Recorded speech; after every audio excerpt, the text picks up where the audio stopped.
Dominant Protector. Credit to the author. 3,671. Ang mga pangalan po na nandito ay galing sa mga name generator. Kaya kung meron man pagkakatulad sa mga pangalan ng totoong tao o lugar, ito ay tunay na hindi sinasadya. Barely, bumalik ka dali. May ginagawa silang seryoso. Mabilis na sinubukan ni Natalie na hilahin pabalik ang maliit na curly bear, ngunit mahigpit na niyakap ng maliit na curly bear si Terence, hindi ba nibitawan kahit anong sabihin niya. Wuwuwuwo. Hindi lamang tumanggi ang maliit na curly bear, ngunit patuloy din itong tumatahol, na parang may gustong ipahayag. Natigilan sandali si Natalie Salter. Maaaring hindi maintindihan ng ibang tao ang wikang wuwo bear ng maliit na curly bear, ngunit nilero niya ito mula pa noong bata pa sila. Hindi niya masabi na naiintindihan niya ang kahulugan ng maliit na curly bear ng 100%, ngunit hindi isang problema na maunawaan ang 80% nito. Sinasabi mo na gusto mong mauna si Terence, at masamang tao si Tony. Tanong ni Natalie na nakakunot ang noo, agad na bumaling kay Tony ang kanyang kaina-hinalang mga mata. Sa kung gaano kalapit ang curly bear kay Terence, maliwanag na gusto niyang si Terence ang mapunta sa unang pwesto, ngunit medyo kakaiba na tawaging masamang tao si Tony dahil doon. Ang curly bear ay hindi kasing plano ng mga tao. Palagi niyang sinasabi ang kanyang isip at hindi minamaliit sini para lang mauna si Terence. Dapat may dahilan para sabihin ito. Sa pagtingin sa malalim na mga mata ni Natalie sa kanya, si Tony ay pawis na pawis. Ang tanging nasa isip niya sa sandaling iyon ay, naalala ba ng maliit na bagay na ito ang nangyari noong araw na iyon? Hindi ito imposible. Bagamat ang maliit na curly bear ay nasa kamusmusan pa lamang nito, ang katalinuhan nito ay maihahambing sa katalinuhan ng isang tao na bata. Hindi katakataka na maalala nito ang nangyari noong araw na iyon. Sabihin mo sa akin, ano ang ginawa mo sa aking Barely? Hinding-hindi kasi siraan ng maliit na puti ng walang anumang batayan. Naging seryoso ang ekspresyon ni Natalie habang nakatitig kay Meng Shuangqing. Bagamat hindi niya gustong gamitin ang kanyang utak, hindi ibig sabihin na hindi niya alam kung paano gamitin ang kanyang utak. Ngayong naisip niya ito, ang paghahanap niya sa maliit na curly bear noong araw na iyon ay talagang medyo kakaiba. Hindi bababasa, ang mga salita ni Gavin at Tony ay tiyak na hindi totoo. Gayunpaman, gabi na, at matagumpay nilang nahanap ang maliit na curly bear, kaya hindi na niya ito masyadong inisip. Hindi ko ginawa. Mabilis na nauutal si Tony sa pagtanggi. Kung ang nangyari sa araw na iyon ay malantad, mamamatay siya sa isang kakilakilabot na kamatayan. Hindi. Tumingin sa kanya si Natalie na may pagdududa, pagkatapos ay lumingon sa maliit na curly bear. Little White, bakit mo nasabi na masamang tao ang lalaking ito? May ginawa ba siyang masama sa'yo? Wuwo. Muling iminuwestro ng maliit na curly bear ang mga kamay at paa nito, at itinuro pa si Tony ng ilang beses. Halos lumundag ang puso ni Tony sa kanyang lalamunan. Maging si Gavin, na nakatayo sa malapit, ay takot na siya ay pinagpawisan ng malamig. Natatakot siyang maresolba ang kaso sa publiko. Si Terence, sa kabilang banda, ay pinapanood ang lahat ng may malamig na mga mata. Kung talagang maaalala ni Curly Bear ang nangyari noong araw na iyon, tiyak na mapapahamak sina Gavin at Tony, at iyon ay magliligtas sa kanya ng maraming problema. Matagal na nag-isip si Natalie bago naunawaan kung ano ang ibig sabihin ng maliit na curly bear, at walang magawa, munting puti, sinasabi mo na ang aura ni Tony ay nakakainis, na parabang sinipa kanya sa iyong panaginip, at na hindi siya mabuting tao. Wuwo. Paulit-ulit na tumango ang maliit na curly bear. F***sake. Lumalabas na ang maliit na bagay na ito ay hindi man lang naalala. Instinctive lang nitong naramdaman na nakakainis. Nagkatinginan sina Gavin at Tony at nakahinga ng maluwag, ang kanilang mga puso ay puno ng matagal na takot. Ang isang espiritong hayop tulad ng kulot na oso ay may mas sensitibong pandama kaysa sa mga ordinaryong tao. Kahit na wala itong malinaw na alaala, ito ay hindi malay na nagbabantay laban sa anumang nakasakit dito. Gayunpaman, hanggat hindi nito malinaw na naaalala ang sitwasyon sa araw na iyon, ang lahat ay magiging madaling hawakan. Kung tutusin, kahit ang isang babaeng tulad ni Natalie ay hindi direktang sasalungat sa kanilang dalawa dahil sa isang walang batayan na krimen, dahil lamang sa kagustuhan ng isang maliit na alagang hayop. Sige, ayos lang ako. Pwede mo nang ituloy. Inilibot ni Natalie ang kanyang mga mata sa maliit na kasama. Tulad ng naisip ni Gavin at Meng Mingxiu, siya ay apo ni Truett. Sa ganitong pampublikong setting, kailangan niyang isaalang-alang ang imahe ni Truett. Hindi niya basta-basta kayang samahan ang maliit na kasama at magtantrum. Tumango ang kalbong elder at iaanunsyo na sana ang mga resulta, ngunit sa hindi inaasahang pagkakataon, pinulupot ni Natalie ang kanyang mga labi kay Tony at sinabing, bagaman wala akong anumang sama ng loob sa iyo, dahil kahit si Beverly ay galit na galit sa iyo, ibig sabihin ay hindi ka mabuting tao. Gustong umiyak ni Tony ngunit walang luha. Natutuwa pa rin siya na nakatakas siya sa isang sakuna, ngunit sa huli, na-blacklist siya agad ng babaeng ito. Ang lahat ay talagang masama ngayon. Sa kabutihang palad, ang kaso ng pang-aabuso ng maliit na curly bear ay hindi nalutas sa lugar. Para sa kanya, isa na itong biyaya sa gitna ng kasawian. Bukod dito, makakakuha siya ng unang lugar sa paglilitis ngayon. At least, naaaliw siya sa sarili niya. Gayunpaman, ang sumunod na sinabi ng kalbong elder ay halos lumuwa siya ng dugo. Sa pagsusulit na ito, pareho ang mga punto ni Tony at Terence, ngunit sa pagtingin sa buong pagsubok, hinimok ni Tony ang iba pang mga baguhan na salakayin si Terence. Hindi siya mabuting tao, kaya sa tingin ko si Terence ang dapat na manalo. May pagtutol ka ba? What the hell? Ang una ay si Terence. Mula Lindan, Yunfeng, hanggang Gavin at Tony, lahat ay natulala. Malinaw na napagkasundoan na mauna si Tony, ngunit hindi ganito ang pagkakasulat ng script. No objections, tumango ang dalawang matanda sa gilid. Ang iba naman, gaano man kalaki ang kanilang mga opinyon, wala man lang silang karapatang magsalita. Kahit si Linden ay hindi magawa. Kung gayon, gawin natin ito. Ang huling pangungusap ng kalbo na matanda ay direktang tinatakan ang kabaong ng paglilitis ng bagong dating na ito. Banal na tae. Napatulala si Linden at ang iba pa. Ang sitwasyon ay biglang lumala. Hindi makapaniwalang tinitigan ni Linden ang kalbong elder. Pinatayo lang siya nito sa publiko.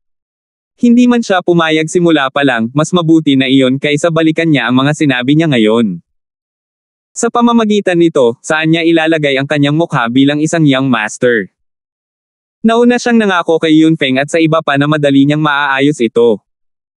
Tiningnan siya ng nakakalbong elder at itinuro ang direksyon ng Natalie. Malinaw na sa pagitan ng young master Shu at Miss Salter, ang huli ay mas iginagalang. Kahit na si Leonardo ay isang malaking shot sa Elders Guild, paano niya may kukumpara si Truett, ang makapangyarihang pavilion master ng tumataas na Sky Pavilion. Sinabi ni Natalie sa harap ng lahat na si Tony ay hindi isang mabuting tao. Kung bibigyan pa rin niya ng unang pwesto si Tony gaya ng binalak, hindi ba't lantaran niyang kalabanan ang dalagang ito? 3,672 Kung ang pinakamatandang batang si Miss ay bumalik at nag-iwan ng masamang impresyon kay Truett, siya ay mabubugbog sa lupa sa lalong madaling panahon, kahit na siya ay isang mataas at makapangyarihang elder. Pagkatapos ng lahat, mayroong higit sa isa o dalawang elder na nahulog sa Iron Fist ni Truett.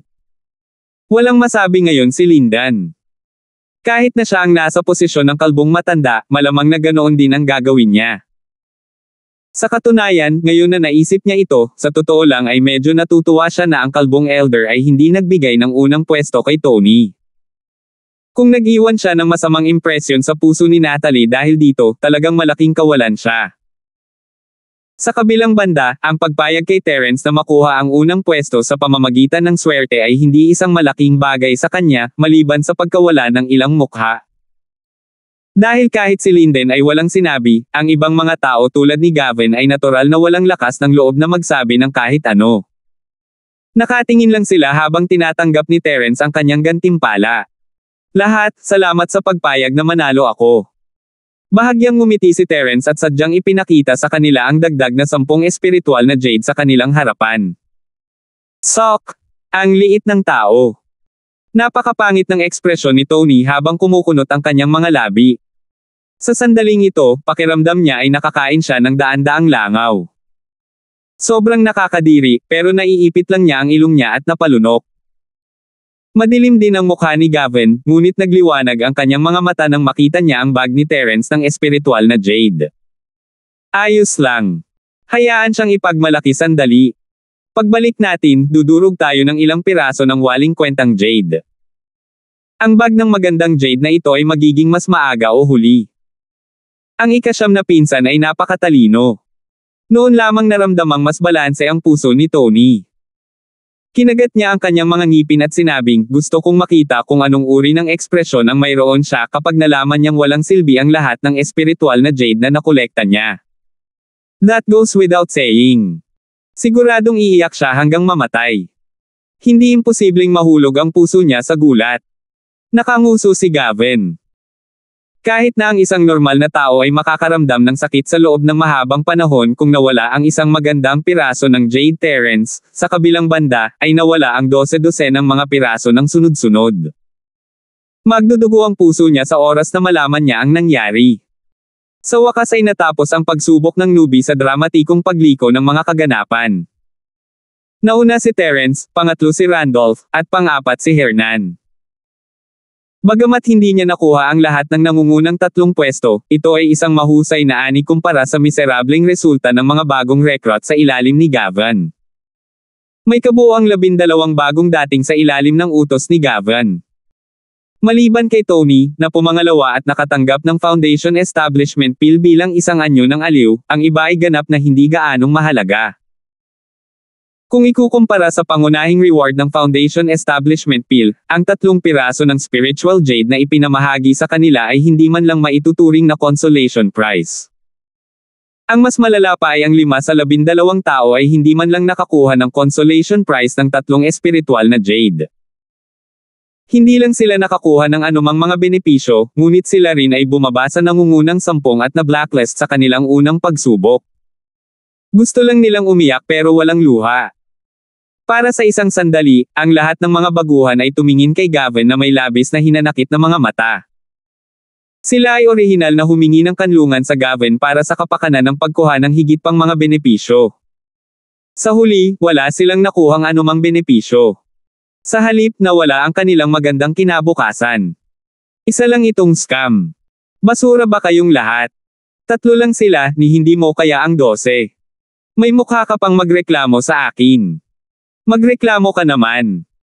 Pagkabalik mula sa likurang Mountain Hall, tinipon ni Gavin ang lahat ng kanyang mga bagong subordinate at hindi napigil ang umungol. Inaasahan niyang magagawa nilang patayin ang trio ni Terence nang sigurado pagkatapos ng lahat sila ay mga masters sa parehong antas, at hindi makatuwiran para sa 12 tao na mabaygo laban sa 3. Tumingin ang mga baguhan kay Tony, na kailangang humakbang pasulong at magpaliwanag. Ika-9 na pinsan, medyo maayos ang takbo ng orihinal na plano, ngunit may nangyari at nag-ulo nito ang buong plano namin. Hindi mo kami masisisi sa hindi mo paglalagay ng sapat na pagsisikap. Hindi kita sinisisi kung bakit hindi ka nag-effort. Sige, sabihin mo sa akin, anong aksidente ang nangyari sa gitna na maaaring magpapahintulot sa kanila na baligtarin ang napakalaking kawalan. Putol ni Gavin. Ika-9 na pinsan, marahil ay hindi mo napansin noon, ngunit si Terence ay nasa unang bahagi ng foundation stage. Tumingin si Tony kay Gavin na may pilit na ngiti. Ano? Isang early foundation stage expert. Ang orihinal na akala ni Gavin na si Tony ay gagawa ng ilang mabigat na dahilan, ngunit pagkatapos marinig ito, siya ay nabigla at tumingin sa paligid sa lahat ng hindi makapaniwala. Imposible naman yun, di ba? Lahat kayo nakakita. Sabay-sabay na tumango ang lahat.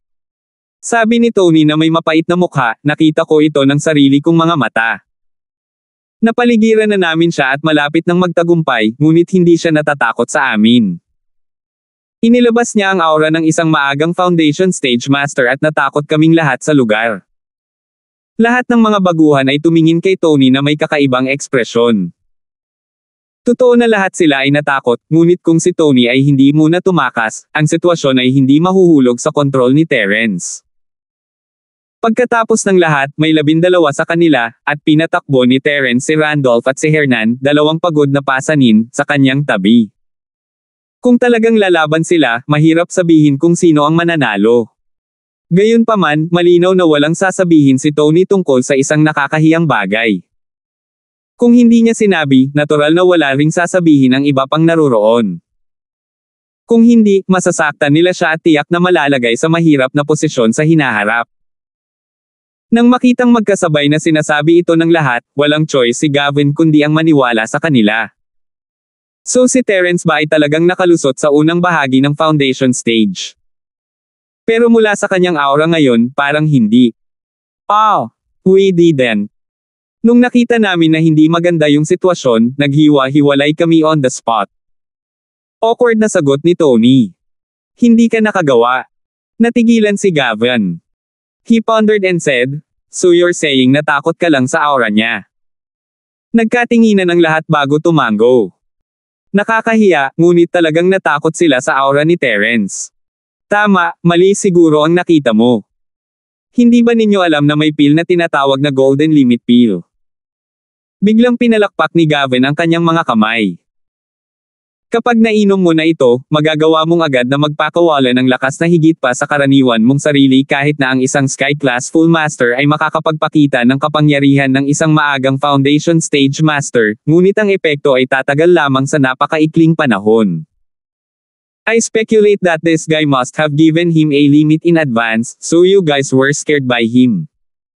3,673. Ito. Posible.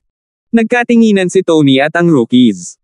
Nang maalala nila ang sitwasyon noong panahong iyon, tila kakaiba ito. Simple lang kung nasa early foundation stage talaga si Terence, dapat nasa stage na rin ang aura na karaniwan niyang pinapalabas, hindi Sky Class Full Masters na katulad nyo. Isipin mo, wala pang isang buwan, at wala pang nakarating sa foundation stage mula sa pataas na Sky Pavilion o sa mahiwagang pavilion. Si Terence ay mas makapangyarihan sa mundong ito, non-B pa kaya siya. Huminto si Gavin at pagkatapos ay nagtanong, at saka, sinabi niyo na hindi kayo inatake ni Terence pagkatapos niyang takutin kayo, at pinakawalan niya kayo, tama ba? Oo, ako nga. Lahat ng rookies ay tumango. Ito ay higit na nagpapatunay sa aking haka-haka. Ngumisi si Gavin at nag-analisa, pag-isipan mo ito, sa hindi pagkakasundo mo kay Terence, kung siya talaga ay isang maagang Foundation Stage Master, paano niya kayo mapapaalis ng ganoon kadali pagkatapos masugitan si Tony sa kanyang unang araw? Kahit na hindi kita mapatay dahil sa rules ng trial, hindi naman dapat maging problema ang pilayin ka, di ba? Natigilan ang lahat ng rookies. Ito ang tanong na pinaka-naguguluhan sa kanila. Naunang tumakas sina Tony at Chengmin, ngunit ang iba pang mga rookie ay nabawas lamang ng 100 puntos bawat isa. Ito ay masyadong madali para sa kanila. So, halatang natatakot siya na kapag nagsimula na talaga siyang lumaban, mawawala na ang epekto ng Ultimate Golden Core, at hindi magandang tapusin ito. Kung tutuusin, napakaikli lang ng tagal ng Ultimate Golden Core. Para sa kanya, ang pinakaligtas na paraan ay ang takutin kagamit ang kanyang aura. Habang nagsasalita si Gavin, mas malamang na naramdaman niya na ito ang nangyari. Ito ay halos 70% totoo. So sinasabi mo na lahat tayo ay niloko ni Terence. Damn, masyadong taksil ang batang ito. Pagkatapos mag-react ni Tony, hindi niya napigil ang magngalit ang ngipin sa puot. Sa sitwasyon noong panahong iyon, kung hindi sila natakot kay Terence, maaari na nilang ganap na maalis ang tatlo kay Terence. Kung nangyari iyon, hindi na magkakaroon ng maraming twists at turns mamaya. Baka makuha pa ni Terence ang huling pwesto, pati na ang unang pwesto. Pero Senior Kuya Meng, Terence gave me the feeling na sobrang confident niya, parang hindi siya nagpapanggap, medyo nagdududa pa rin si Chengmin. Pinanliitan siya ng mata ni Tony at Nishan, gago ka ba? Since he's decided to lie to US, syempre kailangan niyang magpanggap na confident. Kung hindi man, paano siya magsisinungaling sa atin? Siya ay isang newbie sa pag-arte ng matigas, at pinakamahusay na siya sa pag-arte. Agad na tumigil sa pagsasalita si Chengmin. Maliban kay Tony, kumbinsido din ang ibang mga baguhan, pero nagbubulungan pa rin sila sa kanilang mga puso. Kung nagawa lang ni Terence na linlangin ang isa o dalawa sa kanila, mauunawaan ito, ngunit mayroong 12 sa kanila dito, at kailangang mayroong iilan na mas mapagmasid. Kung nagawa ni Terence na linlangin silang lahat sa pamamagitan lamang ng isang peak golden core, hindi ba masyadong maganda ang kanyang pag-arte?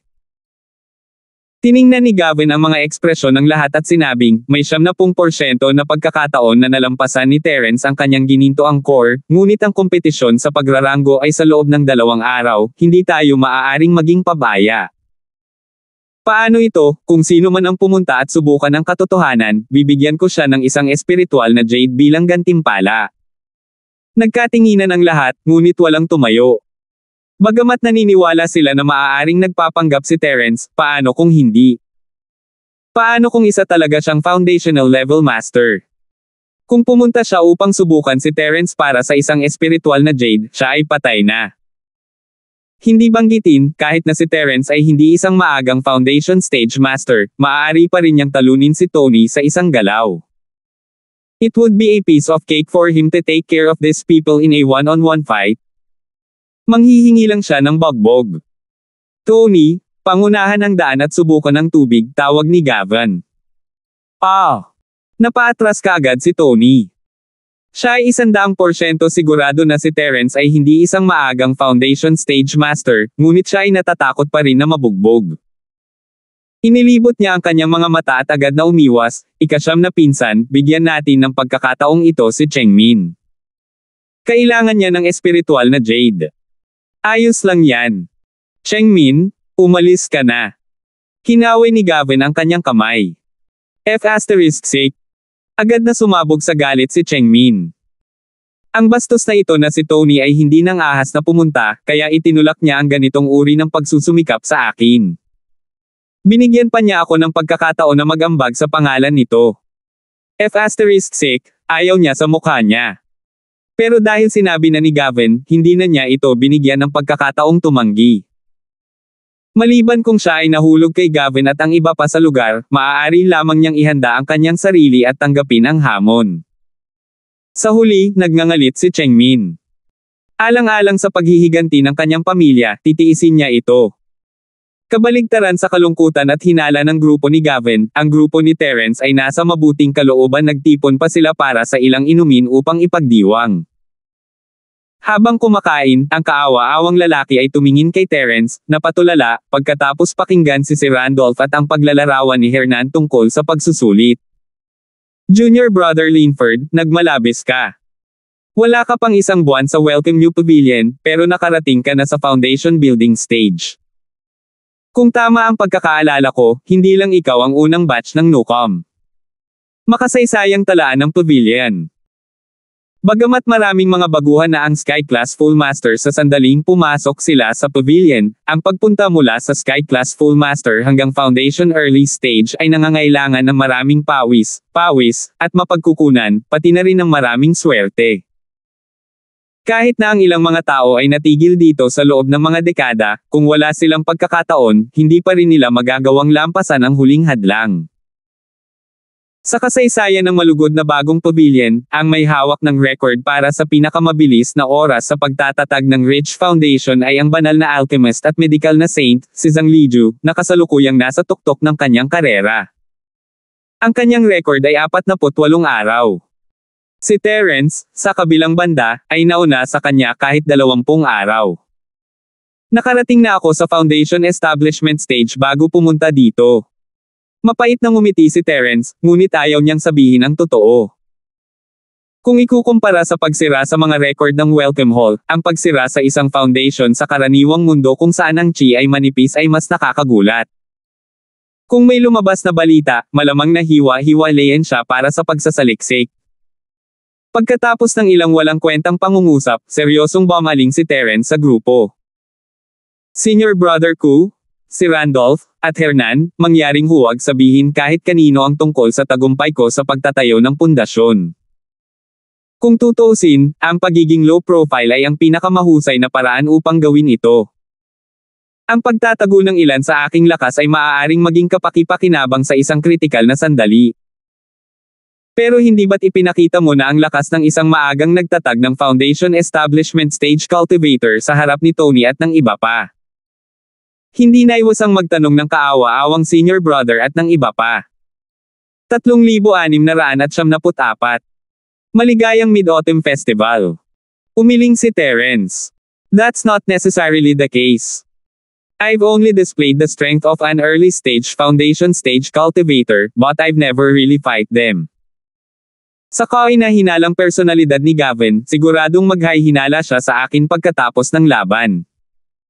Nagkatinginan ng kahabag-habag na senior na kapatid at si Randolph at tumango. Mabuti naman. Pagkatapos ng lahat ay may kanya-kanyang estilo ng paggawa ng mga bagay-bagay, at dahil pinili ni Terence na manatiling mababang profile, natural silang makikipagtulungan. According to the rules of previous years, new disciples usually stay in the pavilion for a year, the senior brother said. But if they successfully reach the foundation establishment stage, they'll be allowed to enter the 3 pavilion as an inner sect disciple. What are your plans for the future, junior brother Lin? Ano ang pakinabang ng pagiging isang panloob na disipulo ng maaga? Tanong ni Terence. Bukod sa pinahahalagahan ng mga nakatataas sa sekta, ang pangunahing benepisyo ay maaari mong matamasa ang ilan sa mga benepisyo ng pagiging isang panloob na disipulo ng maaga. Maliban doon, wala nang iba. Paliwanag ni senior brother. Pagkatapos kalimutan ito, mananatili ako sa maligayang pagdating ng bagong pavilion para sa isang habang sa pagbutihin ko muna ang lakas ko. Sabi ni Terence, umiling siled. Sa kanyang kasalukuyang katayuan, hindi niya gaanong kailangan ang mga benepisyo ng sekta. Kung pipiliin niyang pumasok ng maaga sa Green Cloud Pavilion, hindi lang siya makakakuha ng anumang halatang benepisyo, kundi pahalagahan din siya ng mga matataas na echelon at maging pinuno ng grupo. Ito ay tiyak na haantong sa hindi mabilang na mga problema, kaya mas mabuti para sa kanya na mag-ipon muna ng lakas sa malugod na bagong pavilion. Pagkatapos ng lahat, kumpara sa ibang mga lugar, ang Welcome Pavilion ay talagang isang malumanay na tamba-tamba. Walang gaanong pag-aaway, at ito lang ang tamang lugar para mag-concentrate sa paglilinang. Alam na alam ni Terence na gusto niyang pumunta sa Nakagama para hanapin si Zhang Liju. Maliban sa pagpapalakas, ang paggawa ng anumang bagay ay isang pag-aaksaya ng oras. Kahit saan pumunta ang isa, ang lakas ay hari. Well, mabuti iyon. Tumango ang kahabag-habag na nakatatandang kapatid. Sa paglipas ng mga taon sa Welcome Pavilion, nakita niya ang maraming natitirang mga bagong dating na agad na naging ordinaryo pagkatapos sumali sa 3 malalaking pavilion. Ito ay hindi dahil sila ay naging mahina, ngunit dahil ang kapaligiran na kanilang ginagalawan ay naging mas malakas. Sa huli, ang Welcome New Pavilion ay isang paaralan lamang. Ang 3 malalaking pavilion ay isang tunay na malupit na lipunan. Ang lakas ng isang maagang yugto ng pagtatayo ng pundasyon ng pagtatayo ay napakahusay na sa malugod na bagong pavilion, ngunit sa 3 malalaking pavilion, siya ay wala. Ang desisyon ni Terence na manatili sa pavilion ay isang napakatalino. Biglang may naalala si Terence, at nakangiting itinulak ang foundation pill sa harap ni Hernan. Hindi ko naman kailangan, kaya ibibigay ko sa iyo itong foundation building pill. Kailangan ninyong makalusot sa lalong madaling panahon. Napakurap si Hernan. Binanggit nga ito ni Terence sa panahon ng pagsusulit, ngunit ngayong nasa harapan na niya ang tableta, hindi pa rin niya maiwasang mamula. Ito ay isang foundation building pill na pinangarap ng lahat ng mga bagong dating. Kahit na ang mga pangalawang henerasyong magsasaka ng tumataas na Sky Pavilion na may malalim na background at ang makapangyarihang matatandang lalaki ng misteryosong pavilion ay gagamit ng lahat ng paraan at pamamaraan sa paglilitis upang makuha ang tabletang ito sa pagtatayo ng pundasyon. Gayunpaman, karamihan sa mga tao ay hindi pa rin makuha ito sa huli. Sa kabilang banda, siya ay isang ordinaryong rookie mula sa katutubo. Siya ay walang background, ang kanyang lakas ay hindi masyadong malakas, at hindi siya nakamit ang anumang disenteng resulta sa proseso ng pagsubok. Maging ang kanyang mga espiritual na damo ay inagaw ng iba, ngunit natanggap niya ang gayong regalo. Kung lumabas ang balita tungkol dito, maraming tao ang mamamatay sa selos. At lahat ng ito ay salamat kay Terence. Kung hindi dahil kay Terence, hindi man lang siya makakakuha ng pang-apat na pwesto sa pagsusulit na ito, at sa halip ay magkakaroon ng 0 points. Siya ay mamarkahan magpakailanman bilang walang silbi at hindi kailanman pahalagahan ng sekta. Kung ganoon, hindi ako tatayo sa seremonya. Salamat, Boss Terence. Tumayo si Hernan at naglakad papunta kay Terence, yumuko ng 3 beses. Tumalon si Terence at mabilis na tinulungan siyang tumayo na nakakunot ang noo. Anong ginagawa mo? Kailangan mo pa itong magkapatid. Ang kahabag-habag na nakatatandang kapatid at si Randolph ay natigilan din nang makita nila ang eksenang ito. Sa mundo ng paglilinang, karaniwan na ang pagbuo ng mga gang at pagkilala sa mga amo, ngunit tulad ng sabi, mayroong ginto sa ilalim ng mga tuhod ng isang tao. Ang sino mang magsasaka ay isang pag-iral ng higit sa lahat ng nabubuhay na nilalang. Maliban sa kanilang mga matatanda sa sekta, hindi sila madaling lumuhad sa sinuman. Kahit na gusto ni Gavin, isang senior steward, na lumuhad sa kanya si Tony at ang iba pang mga bagong dating, imposible. Ang mga aksyon ni Hernan ay lampas sa kanilang inaasahan. Hehe, Boss Terence, huwag kang magalit. Masyado lang akong na-excite at hindi napigilan ang sarili ko. Sa wakas ay natanto ni Hernan ang kanyang ginawa. Maging siya mismo ay medyo nagulat, at hindi niya napigil ang tumawa. Ngumiti si Terence, ngunit naunawaan niya na hindi gagawa ng ganito si Hernan kung hindi niya talaga ito nakikita bilang isang boss. Next time, huwag kang lumuhad ng dikusa. Binigyan lang kita ng foundation establishment pill, tinakot mo ako ng sobra kaya pinagpapawisan ako. Akala ko magpo-propose ka na sa akin. Natatawang sabi ni Terence. Natunaw ng biro ni Terence ang awkward na sitwasyon ni Hernan, ngunit hindi niya pinagsisihan ang pagyuko kay Terence. Maging ito ay lakas, karakter, o pagkabukas palad, si Terence ay isang pambihirang boss, siya ay higit na maaasahan kaysa sa isang tulad ni Gavin. Para sa isang baguhang tulad niya na walang background, ang pagiging nasa ilalim ni Terence ay isa ng pagpapala na naipon niya mula sa ilang buhay. Ilang inumin pa silang 4, at si Randolph at madalas na nag-toast si Hernan kay Terence. Si Randolph ay isang introvert na tao, at ang kanyang pasasalamat kay Terence ay hindi mas mababa kaysa kay Hernan, ngunit hindi niya ito ipahayag ng napakalinaw na ipapahayag lamang niya ito sa pamamagitan ng isang toast. Alam na alam ito ni Terence, pareho silang nagmula sa secular na mundo, at magkatulad ang kanilang mga ugali. Mas malapit siya kay si Randolph kaysa kay Hernan, at madaling sabihin ang totoo pagkatapos ng ilang baso ng alak. Nang makilala nila ang isang kaibigan sa dibdib, kakaunti ang 1,000 baso ng alak. Sa antas ng kanilang lakas, hindi na nagawang malasing ng ordinaryong alak.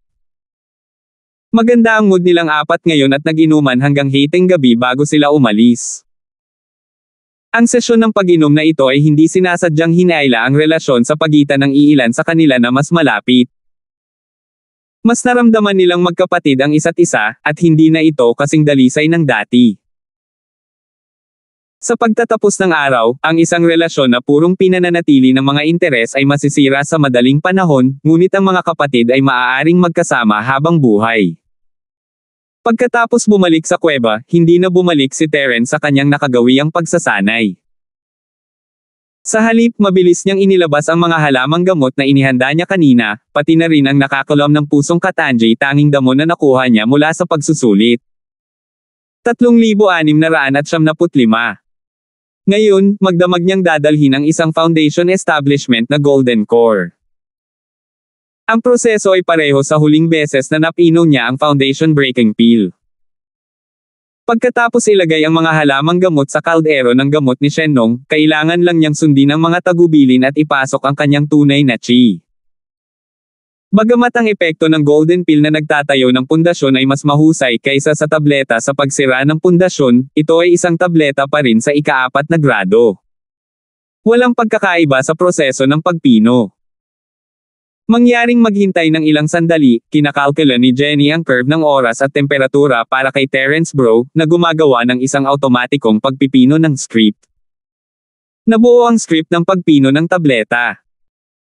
Ayon sa bigat ng kaldero ng gamot, isang set ng mga materyales ang idinagdag sa pagpino ng tableta. Ang tinatayang oras ng pagpino ay 6 na oras at 20 minuto. Ang tinatayang bilang ng mga pildores na ginawa ay 1. Gaya ng inaasahan, 1 lang. Hindi maiwasan ni Terence na makaramdam ng kaunting pagkabigo. Siya ay umaasa na makakuha ng ilang higit pang mga table tasks tulad ng huling beses na ginawa niya ang Foundation Breakthrough Peel. Gayunpaman, kapag naisip niya ito, mayroon lamang siyang isang set ng mga materyales sa oras na ito. Kung matagumpay niyang mapino ang isang tableta, napakaswerte niya. Kung gugustuhin pa niya, masyado siyang sakam at magiging kahihiyan. Umupo siya ng naka-cross-legged at inayos ang kanyang kalagayan, sinisigurado na ang kanyang enerhiya ay bumalik sa tuktok nito bago ihatid ang kanyang sining ng Dragon Mastery sa kaldero. Tutal, isang set lang ang sangkap niya sa pagkakataong ito. Kung siya ay nabigo, hindi niya alam kung kailan siya makakahanap ng panibagong tangkay ng nakakalamon sa puso na marikit na damo. Kaya sa pagkakataong ito, kahit na hindi siya makagambala sa mga pagbabago sa medicinal cauldron ni Shenlong, kailangan niyang tiyakin na ito ay nasa kanyang kakayahan. Lumipas ang gabi ng walang pangyayari, at sa wakas ay nagpakawala ng mahabang hininga si Terence at dahan-daang tumayo sa pagbubukang liwayway. Hindi mapigilan ni Terence na matuwa nang makita niya ang mga salita sa tablet ni Shenlong. Binabati ka namin, Terence bro, matagumpay mong nagawa. Ang Foundation Establishment Golden Peel ay hindi maihahambing sa iba. Ito ay itinuturing na isang nangungunang uri ng pag-iral sa lahat ng ika-4 na baitang na table task. Matagumpay na mapapino ng isa ang isa gamit lamang ang isang hanay ng mga materyales. Maliban sa pagpuri sa henyong pagbabago ni Jenny sa Shenlong Medicinal Cauldron, ang iba ay maiuugnay lamang sa swerte. Maliban sa ilang buzzing sounds, ang buong proseso ay napakasmooth nang walang anumang aksidente. Kung ito ay tulad ng huling beses na ginawa niya ang Breakthrough Foundation Peel, matatakot siya sa kanyang isip. Kung mabaygo siya sa pagpino ng Foundation Breaking Peel, magsasayang lang siya ng ilang hanay ng mga materyales. Gayunpaman, wala siyang dagdag na nakakalamon sa puso na katanji tanging damo upang pinuhin ang Foundation Breaking Golden Peel sa pagkakataong ito. Kung nabigo siya sa pagkakataong ito, gusto niya talagang umiyak ngunit walang luha. Ang lahat ng hirap at pagsisikap na ginawa niya sa buong pagsubok ay magiging walang kabuluhan. Sa kabutihang palad, naging maayos ang lahat. Pagbukas ng takip, mabilis na nahanap ni Terence ang pinakahihintay na Golden Peel. Ang mas bihira pa ay ang halo ng Golden Peel. Si Jenny ay talagang isang henyong alchemist. Pagkatapos niyang baguhin ang Shenlong Medicine Cauldron, nagtagumpay siya ng 2 beses pagkatapos na makarating sa Sky Class Island, at bawat pildores na na-refine niya ay may pinakamataas na kalidad na may peel na halo. Kung ang balitang ito ay lumabas, malamang na ang iba pang mga alchemist ay mamatay sa kahihiyan at galit. Ayon sa karaniwang pagsasanay, kung walang espesyal na bagay tulad ng pagsusulit ng bagong dating, kailangang mag-ulat si Terence sa espiritong Jade Hall para sa pagmimina, ngunit hindi niya kailangang pumunta sa 2 araw na ito. Pagkatapos ng lahat, ito ay magiging simula ng buwan sa loob ng 2 araw. Ito ang magiging unang kompetisyon sa pagraranggo ng buong malugod na bagong pavilion. Upang ang bawat bagong disipulo ay maging ganap na handa at ganap na matuno ang mga resulta ng pagsubok upang maipakita nila ang kanilang pinakamahusay na lakas sa rankang competition, ang malugod na bagong pavilion ay nakipagkasunduan na sa espiritong Jade Hall na pahintulutan ang mga bagong disipulo na pansamantalang lumiban. Ito ay perpekto para kay Terence, na matagumpay na nakagawa ng Foundation Stage Golden Core. Kailangan niya ng oras para matuno ang Foundation Stage na Golden Core. Gaano man kaganda ang isang tableta, magkakaroon lamang ito ng epekto pagkatapos itong inumin. Dagdag pa, ang Foundation Stage Golden Peel ay hindi ang uri ng peel na may malakas na side effect, kaya hindi na kailangang mag-alala si Terence tungkol dito. Magagamit niya ito sa lalong madaling panahon. Huminga ng malalim, dahan-daang inilagay ni Terence ang Golden Peel na nagtatayo ng pundasyon sa kanyang bibig. Pagkatapos ay tumutok siya at ginamit ang lahat ng kanyang chi upang matuno ang tableta. Ang Foundation Stage Golden Peel ay napakapait sa bibig. Marahil ito ay dahil sa nakakalamon sa puso na Katanji tanging damo, ngunit pagkatapos itong kunin, nagkaroon ng pagsabog ng sakit na lumalamon sa puso. Kung ordinaryong tao lang, malamang hinimatay na sila sa sakit. Maging si Terence, isang early-stage foundation stage practitioner, ay pinuprotektahan ng kanyang chi ang kanyang mga meridian, ngunit ang prosesong ito ay napakahaba at masakit pa rin. Kung hindi niya personal na pinino itong foundation stage na gininto ang core, sa oras na ito, malamang na itinuring niya ito bilang lason at pinilit na lumabas sa kanyang katawan. Ang nakapagpapagaling na epektong ito ay napakasakit. Ang sakit sa puso ay tumagal ng tagal bago masunog ang isang insenso, at si Terence ay pawis na pawis sa sakit bago ito tuluyang hamina. Tulad ng naisip ni Terence na makakahinga siya ng maluwag, naramdaman niya ang biglaang pagkirot sa kanyang katawan. Ang pakiramdam na ito ay para bang isang totoong chi bomb ang sumabog sa kanyang katawan.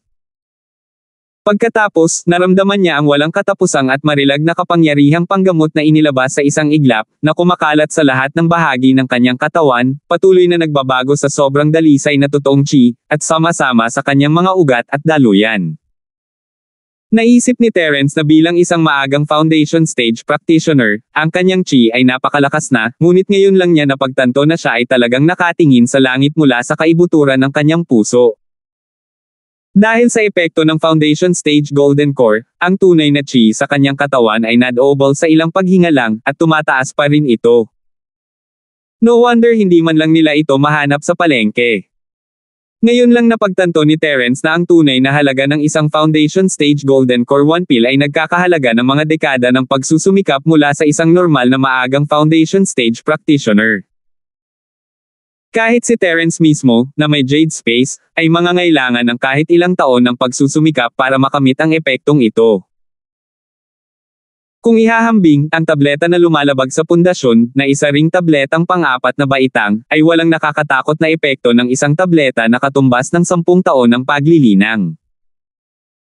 Sa palengke, ang 400 espiritu na si Jade ay maaaring bumili ng isang foundation building barrier breaking pill, ngunit ang isang foundation building golden core ay isang hindi mabibaylang halaga. Hindi pa banggitin ang 400 espiritong si Jade, kahit na ang isa ay handang magbayad ng 10 beses ng halaga, maaaring hindi nila ito mabili. Matapos sumabog ang chi sa kanyang katawan, mabilis na hinawakan ni Terence ang harang na binanggit ng kanyang mapait na senior. Malinaw niyang naramdaman na hindi pa ganap na nagagamit ang foundation stage golden elixir. Gayunpaman, ang kanyang kasalukuyang estado ay tulad ng isang bote na puno ng tubig. Kahit gaano pa karaming tubig ang ibuhos niya, umaapaw lang ito sa bibig niya. Ang tubig sa bote ay hindi tataas. 3,676. At kung gusto niyang umakyat sa isang antas, mayroon lamang isang paraan, at iyon ay upang baguhin sa isang mas malaking bote. Bago magpalit sa mas malaking bote, gaano man kalaki ang epektong panggamot, masasayang lang ito. Pagkaraan ng mahabang panahon, ang sobrang nakapagpapagaling na epekto ay mawawala ng walang bakas. Karaniwan, bilang karagdagan sa pagkakaroon ng epekto ng isang experience pill, ang foundation stage golden core ay nagkaroon din ng epekto ng isang foundation stage barrier breaking pill, na sapat na upang malagpasan ang hadlang. Gayunpaman, malinaw na napagtanto ni Terence na itong foundation stage na gininto ang elixir ay naubos na ng sobra-sobra sa kanyang nakapagpapagaling na kapangyarihan, at ang natitirang nakapagpapagaling na kapangyarihan ay hindi sapat para makalusot sa hadlang. Kung magpapatuloy ito, masasayang ang lahat ng labis na kapangyarihang panggamot. Bumilis ang tibok ng puso ni Terence habang inilabas niya ang isa sa mga foundation breakthrough na table task na ginawa niya noong huling beses at inilagay ito sa kanyang bibig.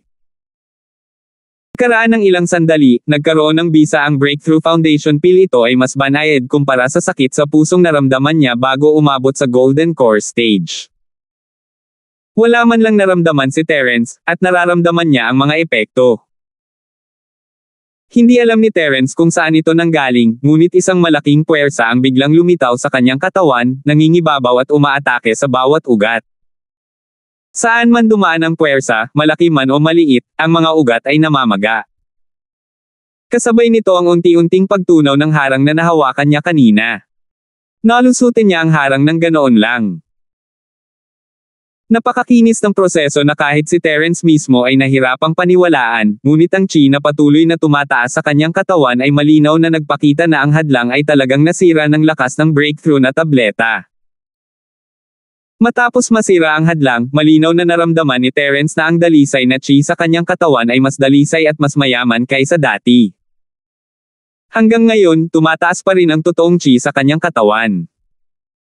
Hindi man ito kasing lakas ng dati, halatang-halata pa rin itong tumataas. Ito ay malinaw na ang natitirang epekto ng Foundation Stage Golden Core. Ang prosesong ito ay nagpatuloy sa oras na kailangan para masunog ang isang insenso bago ito tuluyang huminahon. Sa oras na ito, ang dami ng chi sa katawan ni Terence ay mas ikatlo kaysa noong una siyang nakapasok. Matapos maramdaman ang pagbabago sa kanyang katawan, nagpakawala ng mahabang hininga si Terence. Buti na lang at nakainom lang siya ng Foundation Building Barrier Breaking Pill. Kung hindi, ang natitirang nakapagpapagaling na epekto ng Foundation Building Golden Core ay ganap na nasayang. Kung sinundan niya ang normal na pag-unlad ng cultivation, ang sobrang 1/3 ng totoong chi sa kanyang katawan sa sandaling ito ay katumbas ng epekto ng isang taon ng hard cultivation. Sa sandaling ito, ang malagim na bagay sa tabi niya ay biglang nagsabi, "Hindi masama, naabot mo ang tuktok ng unang yugto ng pagtatatag ng foundation ng napakabilis. Napakagaling mo. Masyadong mabait si Senior." Si Terence ay mapagpakumbaba sa panlabas, ngunit siya ay talagang napakasaya. Pagkatapos ng lahat, ang bagay na ito ay dating elder ng Spirit Beast Clan, isa sa pinakamalakas na pag-iral sa buong Sky Class Island. Napakabihirang para sa kanya na purihin ang isang tao sa kanyang kaalaman. Sa hindi inaasahang pagkakataon, lumingon ang makamulto at mapangasar na sinabi, "Ano ang ikinatutuwa mo? Hindi man lang sapat ang iyong hamak na lakas upang tingnan ang hilagang bahagi ng isla. Wala ka man lang qualifications para pumunta sa lugar namin. Ano ang dapat ipagmalaki?" Hindi na nagsalita ang multo pagkatapos noon, iniwan si Terence na mag-isa na may mapait na ngiti sa kanyang mukha. Ito ay masyadong isang suntok. Ngunit naiintindihan niya ang mga pagsusumikap ng mapahamak na bagay na ito. Ito ay tulad ng sinabi ng kabilang partido, ang rurok ng maagang foundation stage ay mas malakas kaysa sa unang bahagi ng foundation stage, ngunit ito ay simula pa lamang ng Sky Class Island. Walang maipagmamalaki, malayo pa ang mararating. Gayunpaman, bilang isang bagong advanced na eksperto sa tuktok ng unang bahagi ng foundation stage, maaaring hindi siya sapat upang tumingin sa iba pang mga lugar, ngunit kahit papaano sa maliit na nakakanganyang bagong pavilion na ito, siya ay higit pa sa sapat. Nangangahulugan ito na ang lakas ni Terence ay kapantay na ngayon ng isang senior manager tulad ni Gavin. Kahit na mayroon silang anumang mga salungatan sa hinaharap, hindi nila kailangang matakot sa lakas ng bawat isa. At sa pagiging invincibility ni Terence, hindi magiging mahirap na patayin si Gavin kung magkakaroon siya ng pagkakataon. Siyempre, hindi ito nangangahulugan na ang pagpasok sa tuktok ng unang bahagi ng foundation stage ay sapat na para maging komportable siya. Upang mailabas ang lahat ng kanyang lakas, hindi lang kailangan ni Terence ng oras para pagsamahin ang kanyang lakas, ngunit kailangan din niyang magsanay sa nagngangalit na apoy na bagwa palm. Kumpara sa dati, kahit na gamitin ni Terence ang ika-21 estilo ng naglalagablab na 8 trigram palm ngayon, hindi niya uubusin ang lahat ng kanyang chi. Sa katunayan, sa kanyang kasalukuyang kondisyon, maaari niyang gamitin ang 2 sa 21 estilo. Higit sa lahat, maaari na siyang magpatuloy ng isang hakbang at subukang gamitin ang 22 estilo ng wildfire na 8 trigrams palm. Ang 21 estilo ng nag-aapoy na 8 trigrams palm ay sapat na upang patayin ang isang maagang foundation stage practitioner kung ito ang mas makapangyarihang 22 estilo. Tiwala si Terence na kaya niyang patayin ang isang peak early foundation stage practitioner ng parehong level sa isang hit. Saglit siyang nagpatuloy sa paglilinang sa espasyo ng Jade, at nang lumabas siya ng kuweba, madilim na ang kalangitan. Gayunpaman, sa pagkakataong ito ay ayaw niyang lumabas. Sa halip, naramdaman niyang may humipo sa restriction ng kanyang kuweba na tirahan. Ikaw pala. Anong problema? Nagulat si Terence nang makita si Chengmin sa pintuan. Bahagyang sumalungat ang ekspresyon ni Chengmin. Pagkaraan ng ilang sandali na mautal, tila nakapagdesisyon na siya at sinabing, Brother Terence, narinig ko na ang reward sa unang pwesto ay isang mataas na kalidad na espiritual na jade. Iniisip ko kung maaari ba akong makipagpalitan ng isa sa iyo. Gusto mong ipagpalit sa akin ang espiritu jade. Sa wakas ay naunawaan ni Terence ang intensyon ni Chengmin at natawa sa sarili. Si Gavin at ang kanyang barkada ay talagang naiinip. Ipinadala nila si Chengmin upang gumawa ng unang hakbang sa sandaling makuha ni Terence ang 10 piraso ng espiritual na jade. Tama. Aside from assisting in daily cultivation, high-grade spiritual jade also has certain benefits for foundation establishment, so I'd like to save a few. You're already at the early foundation stage, so malamang hindi mo na ito kailangan, di ba? Tinitigan ni Chengmin ang ekspresyon ni Terence. Ang pangunahing layunin ng pagbisita niya sa pagkakataong ito, syempre, ay hindi para ipagpalit ang espiritu ni Jade. Ito ay isang dahilan lamang na inayos ni Gavin para makalapit siya kay Terence. Kung hindi, si Terence ay magtatago lamang sa kuweba buong araw, at hindi niya ito masusubok kahit na gusto niya. Bahagyang nagbago ang ekspresyon ni Terence habang nagkunwaring nag-aalangan, totoo iyon, ngunit kahit na para sa isang maagang eksperto sa foundation stage, napakabihirang pa rin ng mataas na grado na si Jade. Maaari nating pag-usapan ang presyo. 341 like last time okay din, mabilis na sabi ni Chengmin. Iyon ay mas katulad nito. Dala mo na ba ang iyong espiritual na Jade? Palitan natin ito sa aking kuweba. Agad na tumango si Terence. Iniisip pa rin niya ang Star Inkstone mula sa Hong Chamber of Commerce, at dahil may nag-alok na bigyan siya ng espiritong si Jade, mas masaya siyang gawin iyon. 3,697. Sige, sabi niya. Tumango si Chengmin. Habang sinusundan niya si Terence papasok sa kuweba, bigla siyang nagtanong, Terence bro, I don't think you need that foundation pill anymore, can you sell it to me?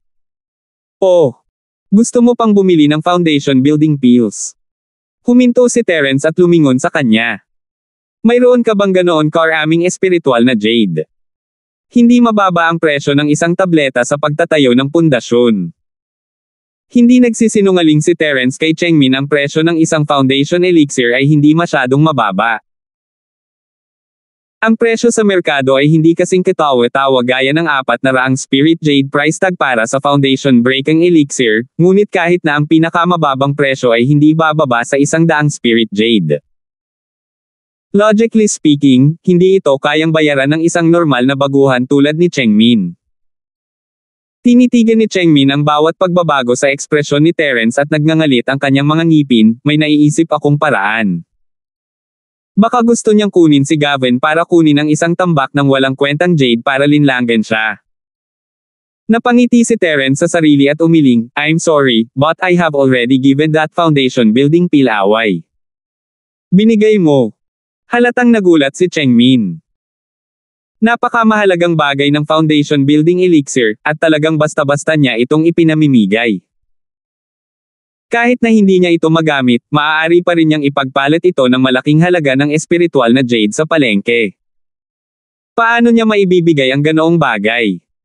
Hindi kaya isang bluff lang talaga ang performance ng lalaking ito noong trial. Totoo kaya ang sinabi ni Gavin? Siya ay hindi isang maagang foundation establishment experto sa lahat. Gamit ang ganoong dahilan para paalisin siya, malamang na gusto niyang itago ito para sa kanyang sarili. Ang foundation pill ay kapaki-pakinabang lamang para sa Sky Class Full Masters, perpektong normal para kay Chengmin na mag-isip ng ganoon. At saka, pinagmamasdan niya ang ekspresyon ni Terence sa buong panahon. Pinagsama-sama ang lahat ng mga palatandaan, 80% siyang sigurado na hindi pa nakakarating si Terence sa foundation. Pero hindi siya pwedeng umalis ng ganun-ganun lang, dahil ang hiling ni Gavin ay makita niya si Terence na kumikilos ng sarili niyang mga mata kahit anong mangyari. Kung hindi, hindi magiging maaasahan ang lahat ng iba pa niyang paghatol. Hindi masama, ito ay isang regalo. Ayaw ni Terence na banggitin ang mga detalye, magdudulot lang ito ng problema kay Hernan kung sasabihin niyang para sa kanya ito. Habang nagpapaliwanag si Terence, mas tiyak si Chengmin na iniingatan ito ni Terence para sa kanyang sariling gamit. Bakit pa siya tatahimik tungkol dito? Sige, Terence bro, ilabas mo ang espiritual na jade at magpapalit tayo. Agad na hinimok ni Chengmin. Tumango si Terence at hinaranggan ang linya ng paningin ni Chengmin. Tumalikod siya at naglabas ng isang espiritual na jade mula sa espasyo sa pendant ng jade, kunwari ay kinuha ito sa kanyang dibdib. Gayunpaman, nang siya ay tatalikod na at makipagpalitan kay Chengmin, isang malamig na puwersa ang biglang umatake sa kanya mula sa likuran. Nakita niya ang malamig na enerhiyang ito sa panahon ng paglilitis, iyon ang Sky Frost Fist ni Chengmin. Kaya't ganito iyon. Sa wakas ay naunawaan ni Terence ang taong ito ay sinusubukan lamang na kunin ang espiritong si Jade, naghihintay lamang siya ng pagkakataon na tambangan siya. Ang mga labi ni Terence ay pumulupot ng walang magawa. No wonder sinabi yon ng bastard para saktan siya. Parang medyo napuno na siya sa sarili niya pagkatapos nitong masira ang araw na ito. Paanong hindi niya mapapansin ang maliit na pukana ni Chengmin sa ilalim ng normal na mga pangyayari? Alerto si Terence, ngunit medyo nakakatawa din siya. Ang Chengmin na ito ay isa lamang Sky Class Full Master, at nang ahas siyang pumasok sa kuweba para atakihin siya.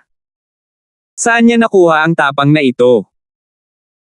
Bago pa man makapasok si Terence sa tuktok ng unang bahagi ng Foundation Stage, hindi siya madaling tambangan ni Chengmin, lalo pa ngayon. Sa sandaling ito, si Chengmin ay 2 hakbang lamang ang layo mula kay Terence, at si Terence ay nakaharap sa kanya ng nakatalikod. Kung ito ay isang master ng parehong antas, ito ay magiging isang nakamamatay na sneak attack, at halos imposibleng dodge. Sa kasamaang palad, si Terence ay hindi isang Sky Class Full Master, ngunit isang peak ng maagang Foundation Stage, 2 antas na mas mataas. Laban sa isang peak ng maagang Foundation Stage, kahit 100 Sky Class Masters ay hindi magtagumpay sa kanilang palihim na pag-atake, ito ay isang ganap na pagsugpo sa antas, walang pagkakataon na magtagumpay. Maging ang Terence noon ay hindi kayang labanan ng isang taong napakaraming antas sa itaas niya. Bahagyang gumalaw ang mga paa ni Chengmin, at bago pa mahawakan ng kanyang makalangit na frost na si Terence, ang taong nasa harapan niya ay naging isang after image. Sa susunod na sandali, biglang lumitaw si Terence sa kanyang likuran at sinabi sa hindi inaasahang tono, ano ang kahulugan nito? Nagulat si Chengmin, at bago pa siya makapag-react, naipit na siya ng paa ni Terence sa pader, dahilan para manginig ang buong kuweba. Si Terence ay hindi gumamit ng anumang martial arts sa sipa na ito.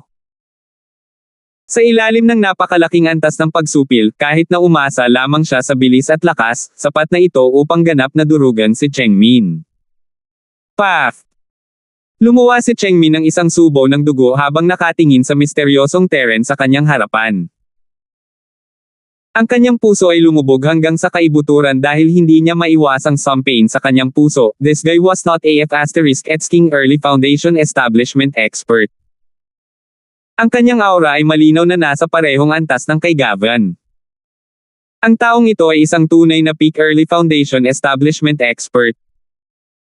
Nang maisip niya kung paano niya na-ambush ang isang master sa tuktok ng unang yugto ng foundation building realm, nakaramdam ng pagkahilo si Chengmin.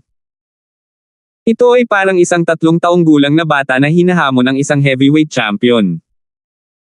Gustuhin man niyang mamatay, hindi ito ang paraan para gawin iyon. This time, pinatay na talaga siya ni Gavin and his gang of bastards.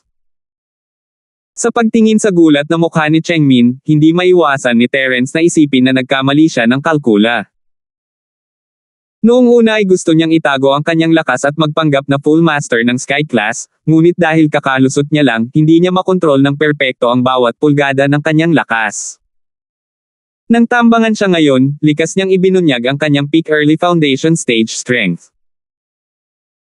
Bagamat hindi siya gumamit ng anumang makapangyarihang martial arts dahil ayaw niyang pumatay ng sinuman sa kanyang tinitirhan sa kuweba, sa paningin ni Chengmin, kahit isang simpleng suntok at sipa lang, sapat na para sa kanya na husgahan ang kanyang lakas. Hindi mapigilan ni Terence na sumimangot habang nakatingin sa kinakabahang si Chengmin. Isang ideya ang pumasok sa kanyang isipan. Dapat ba niyang patayin siya? Mahirap pumatay ng tao sa sarili niyang kuweba, ngunit si Chengmin ang unang naglunsad ng palihim na pag-atake. Kahit napatayin siya ni Terence sa lugar, walang makakapagsabi ng kahit ano. Ayon sa mga alituntunin ng mundo ng paglilinang, anuman ang dahilan, ang pagpasok sa kuweba ng ibang tao ay isa ng hindi mapapatawad na krimen. Kahit na nalantad, si Gavin at ang iba pang nasa likod ng mga eksena ay kailangang magdusa sa katahimikan. Gayunpaman, sa sandaling naisip ito ni Terence, agad na naramdaman ni Chengmin ang panganib at panganib. Puno ng takot at pakikibaka ang kanyang mga mata. Pagkatapos ng lahat, mula sa kanyang pananaw, ito ay isang tunay na banta ng kamatayan. 3,678. Sa pagkakaiba ng lakas, kung nagpa siya si Terence na patayin siya, hindi na siya magkakaroon ng pagkakataong makatakas sa kuweba at humingi ng tulong. Damn it, paano siya namamatay dito nang hindi maipaliwanag? Ang mga mata ni Chengmin ay kumikislap, at ang dugo ay umaagos mula sa sulok ng kanyang bibig. Siya ay tumingin lubhang miserable. Bilang isang grassroots na bagong dating na walang background, mabilis siyang naghanap ng kanlungan kay Gavin pagkatapos sumali sa Welcome Pavilion. Ito ay isang hindi maiiwasang pagpili. Bagamat hindi niya masyadong inisip ang karakter ni Gavin, kahit man lang sa harap ng mga bagong disipulo ng Green Cloud Pavilion, siya ang pinakamakapal at pinakapraktikal na suporta. Upang makamit ang layunin na matagal nang pinigilan sa kanyang puso, kailangan niyang pagbutihin ang kanyang lakas sa lalong madaling panahon, at para magawa ito, kailangan niya ng malaking halaga ng mga mapagkukunan ng paglilinang. Bilang isang bagong dating sa Green Cloud Pavilion, wala siyang ibang pagpipilian kundi ang umasa sa makapangyarihang senior steward, si Gavin. Sa katunayan, ito talaga ang nangyari. Pagkatapos magpas siya ni Chengmin na sumama kay Gavin, marami nga siyang natikman na benepisyo. Kung ito man ay ang numerong 2 kuweba sa paanan ng bundok o ang katotohanan na siya ay itinalaga sa numerong 7 Kwangkyo, lahat ng mga benepisyong ito ay kinaiinggitan ng iba pang mga bagong disipulo ng Green Cloud Pavilion. Gayunpaman, ang ikinagulat niya at ng lahat ng iba pang mga bagong disipulo ay ang lahat ng tila napakaganda ay palaging bubuo sa hindi inaasahang direksyon pagkatapos makilala si Terence. Upang maging mas tumpak, wala itong anumang kahulugan. Ngayon, sa wakas ay naunawaan na ni Chengmin ang ugat ng hindi makaagham na pangyayaring ito. Bilang isang baguhan na nasa pavilion lamang sa loob ng isang buwan, si Terence ay nasa tuktok na ng unang bahagi ng foundation stage. Siya ay nasa parehong antas bilang isang senior manager tulad ni Gavin. Magiging isang himala kung ang bagay na ito ay mapatunayan sa siyensya. Walang libreng tanghalian sa mundo. May mga pakinabang sa pagiging underling, ngunit may mga kahirapan din sa pagiging underling. Bilang matapat na allipiers ni Gavin, si Chengmin ay natural na magiging unang Kanyen Kunpei sa panahon ng krisis. Ito ay isang bagay na hindi maaaring itulak palayo. Dahil siya ay Kanyen Kunpei, siya ay nagkaroon ng kamalayan ng Kanyen Kunpei. Siya ay naging maswerte sa unang pagkakataon o dalawa, ngunit hindi siya maaaring maging maswerte sa bawat pagkakataon. Katulad ngayon, alam ni Chengmin na siya ay sumipa ng bakal na plato. Kung hindi siya gumawa ng desisyon ngayon, baka mamatay siya dito. Sa pagkakataong ito, talagang ginawa na siya ni Gavin at Tony. Malamig na tumingin si Terence kay Chengmin, walang ekspresyon ang kanyang mukha, dahil naglakas loob kang atakihin ako, naniniwala akong dapat magkaroon ka ng kaunting pangunawa, tama. Masasabi ko na hindi mo kakampi si Gavin at ang kanyang gang ng mga idiot, ngunit nakakalungkot na kailangan mong pagbayaran ang halaga para sa iyong mga pagkakamali. Nang marinig niya ito, nanginig ang puso ni Chengmin, dahil malinaw na nararamdaman niya na lumalakas ang intensyon ng pagpatay mula sa kabilang partido. Isang ideya sa kanyang isipan ang nagpatayo ng kanyang balahibo. Seryoso si Terence, gusto talaga siyang patayin. Nang makitang kikilos na si Terence, lumuhad muna si Chengmin at mabilis na nagsabi, "Boss Terence, please spare me." Napilitan akong gawin ito. Pinilit akong subukan ni Gavin at ng iba pa. Hindi napigilan ni Terence na magtaas ng kilay sa gulat. Sa kanyang nakaraang impresyon, si Chengmin ay hindi isang taong walang spine. Kung si Tony ang gumawa nito, mas madali niyang tinanggap. Kung tutuusin, halatang bully ang lalaking iyon na takot sa malakas. Gayunpaman, ang Chengmin na ito ay tila hindi ito dati. Alam kong pinadala ka nila para subukan ako. Napilitan ka man o hindi, hindi iyon dahilan para iligtas ko ang buhay mo. Naiintindihan mo ba? Tumingin si Terence sa kanya nang walang pagbabago sa kanyang ekspresyon, nasa kanyang mga mata pa rin ang layuning pumatay. Naiintindihan ko. Boss Terence, huwag kang mag-alala, hindi ako magsasalita tungkol sa iyo. Mabilis na tumango si Chengmin. Ang dahilan kung bakit gusto siyang patayin ni Terence ngayon ay simple lang, masyado siyang alam.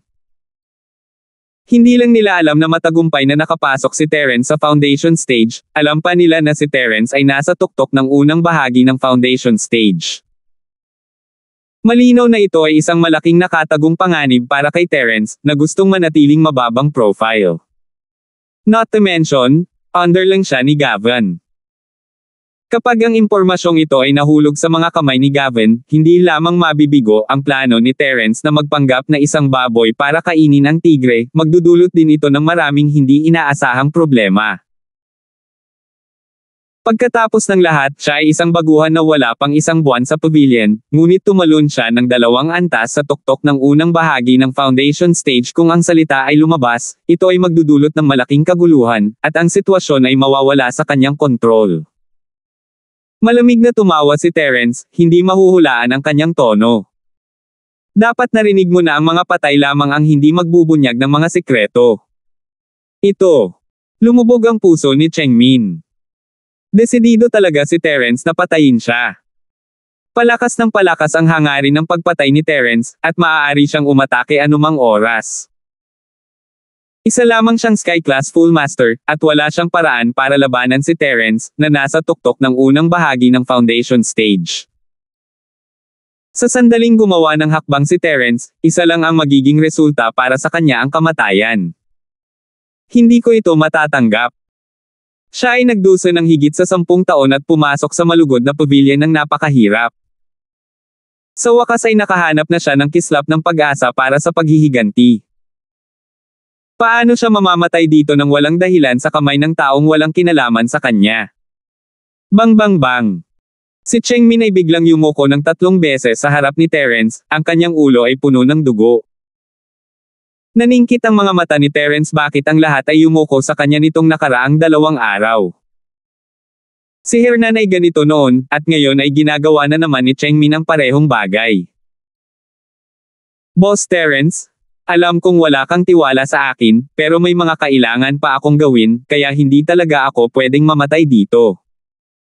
Kahit ano paman, please believe me this once. Napilitan akong sumama sa side ni Gavin dahil wala akong ibang choice. Hindi ko talaga gustong gumanap bilang kontrabida. Seryosong sabi ni Chengmin na puno ng dugo ang ulo. May kailangan akong gawin. Pinalaki ni Terence si Chengmin gamit ang kanyang mga mata. Ang kanyang mga salita ay taos-puso, at hindi ito mukhang peke. Mula sa ilang pakikipag-ugnayan niya kay Chengmin, talagang kakaiba ang taong ito. Noong pinadalhan siya para linlangin, sinadya pa niyang magbigay ng maraming pahiwatig. Ipinakita nito na kahit papaano sa kanyang puso, hindi niya talaga sinasadyang dayin siya. Nagawa lang niya ito dahil sumuko siya kay Gavin at wala nang ibang pagpipilian. Gayunpaman, si Terence ay hindi isang taong madaling magtiwala sa mga tao. Gaano man kahirap at kawalang magawa si Chengmin, isang katotohanan na sinunod niya ang utos ni Gavin na salakayin si Terence. Si Terence ay hindi kailanman tunay na nagtiwala sa kanyang mga kaaway. 3,699. Alam ni Chengmin na kung magdadalawang isip siya kahit isang segundo, mapapatay siya sa isang galaw. Kailangan niyang sabihin kay Terence ang lahat ng nalalaman niya bago kumilos si Terence, para magkaroon siya ng pagkakataong mabuhay. Tama iyan, Boss Terence, ikaw ay mula sa karaniwang mundo, kaya malamang na hindi mo alam ang tungkol sa Sky Class Island. Narinig mo na ba ang tungkol sa Keshoy Villa Massacre mula sa 16 na taon na ang nakakaraan? Tinitigan ni Chengmin ang ekspresyon ni Terence. Ang ibig mong sabihin ay ang Quezon Villa sa bayan ng Quezon sa North Island. Tanong ni Terence, nagbago ang kanyang ekspresyon. Narinig ko na. Marami siyang napag-usapan tungkol sa mga lokal na kaugalian ng Skyclass Island noong nakikipag-chat siya sa lalaki, at ang isa na nag-iwan ng pinakamalalim na impresyon ay ang kaso ng massacre sa Quezon Villa na narinig niyang pinag-uusapan ng lalaki noong nag-iinuman sila 2 araw na ang nakakaraan. Nangyari ito 16 na taon na ang nakararaan. Noong panahong iyon, ang Autumn Water Town ay isa sa iilang malalaking bayan sa isla, at ang pinakamakapangyarihan sa lahat ay ang Mount Hill Manor. Sinasabing sa kasagsagan nito, maging ang mga upper echelon ng 3 pavilion ay kailangang personal na lumitaw upang maghanda ng mga regalo para sa kaarawan ng matanda. Noong panahong iyon, bukod sa 3 pavilion, ang Quezon Villa ay walang alinlangan na isa sa pinakamakapangyarihang pamilya sa buong North Island. Gayunpaman, ang gayong bahimit sa mga mata ng hindi mabilang na mga tao ay gumuho magdamag sa pinakamaluwalhating oras nito. Mayroong higit sa 1,500 katao sa Quezon Manor, mula sa ulo ng pamilya hanggang sa mga tagapaglingkod. Lahat sila ay pinatay, walang iniwang buhay. Ang Marangyang Manor na sumangkop sa daan-daang ektarya ay nasunog din sa isang gabi. At ito ang maalamat na kaso ng Quezon Mountain Villa. Matapos ang insidente, nagulat ang 3 pavilion. Upang maimbestigahan ang katotohanan at maaresto ang mamamatay tao, ipinadala pa nila ang nangungunang lineup ng Law Enforcement Hall. Gayunpaman, pagkatapos ng ilang buwan na pagsisiyasat, wala silang nakita sa huli at iniwan itong hindi maayos. Walang nakakaalam kung sino ang totoong mamamatay tao, at walang nakakaalam kung bakit niya nilipol ang buong Quezon Manor sa isang gabi. Sa paglipas ng panahon, madalas na sinasabi ng mga tao ang nakakagulat na trahedya na ito bilang isang paksa ng pag-uusap tungkol sa tsa at pagkain, ngunit iyon lang. Nag-aapoy ang mga mata ni Chengmin habang nakatingin kay Terence. Ang orihinal kong pangalan ay hindi Chengmin, ito ay isang peking pangalan lamang. Ang aking tunay na pangalan ay Jerick Cole, at ang aking ama ay si Henry Cole, ang pinuno ng angkan ng bundok ng Quezon. Ako ang tanging nakaligtas sa 1,541 tao ng Kiyes, kaya't ang tanging kabuluhan ng Kiyes ay aking hinahanap. Hindi mamatay. Natigilan si Terence. Hindi niya akalain na magdadala si Chengmin ng ganoon kalalim na puot. No wonder bumigat ang pakiramdam niya nang makita ang lalaking ito.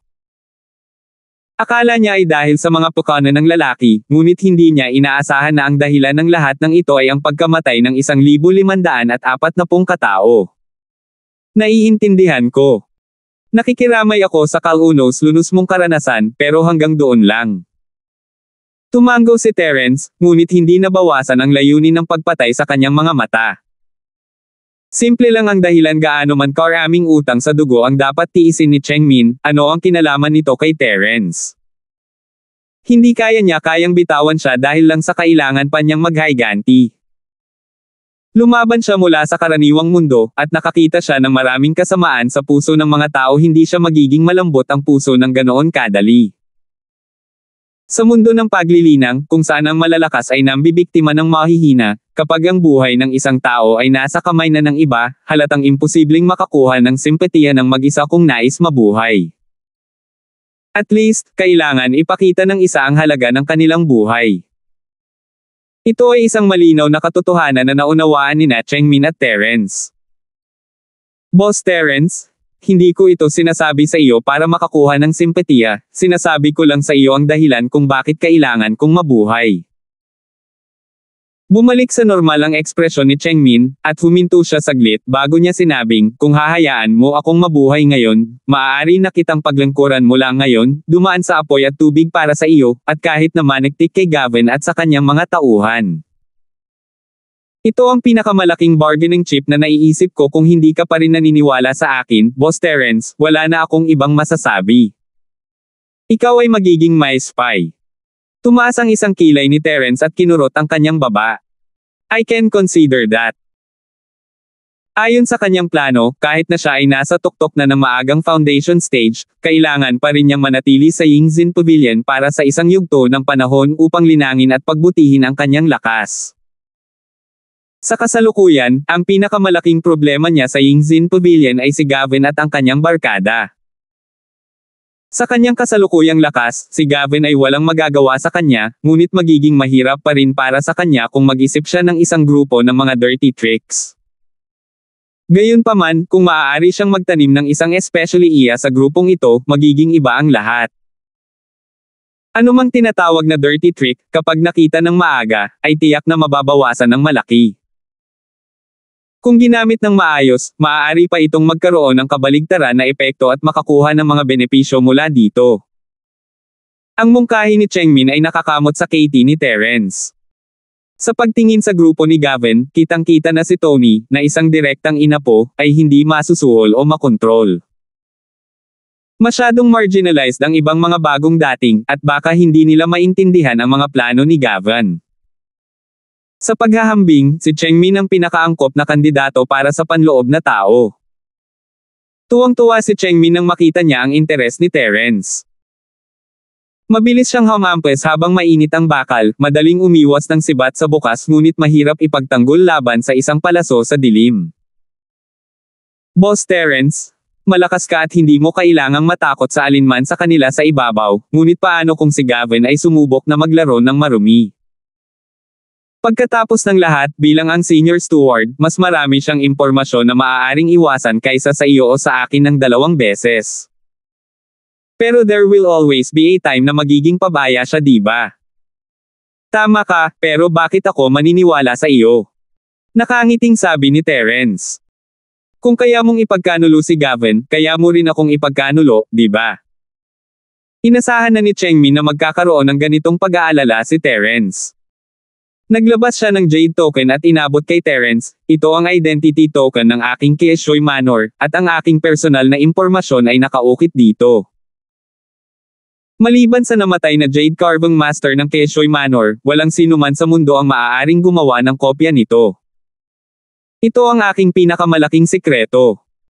Kapag nalantad ang identity card na ito, tiyak na mamamatay ako ng walang libingan. Kinuha ni Terence ang identity card at tiningnan ito ng mabuti. Ito ay gawa sa mataas na kalidad na espiritual na jade, at hindi lamang ito inukit sa hugis ng isang vilya, ngunit mayroon ding 12-dosenang maliliit na salita na inukit sa loob.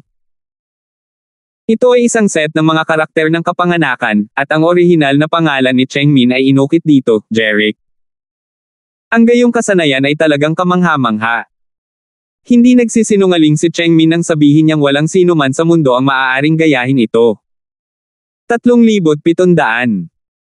Mapapatunayan lamang ng token ng pagkakakilanlan na ito na ikaw ay isang survivor ng Keishoy Manor sa karamihan. Bakit ka mamamatay ng walang libingan kung ito ay nalantad? Tanong ni Terence, nalilito. Boss Terence, dapat mong malaman na ang kasong ito ay nabigla sa buong Hall of Justice noon, ngunit nauwi sa wala, tama.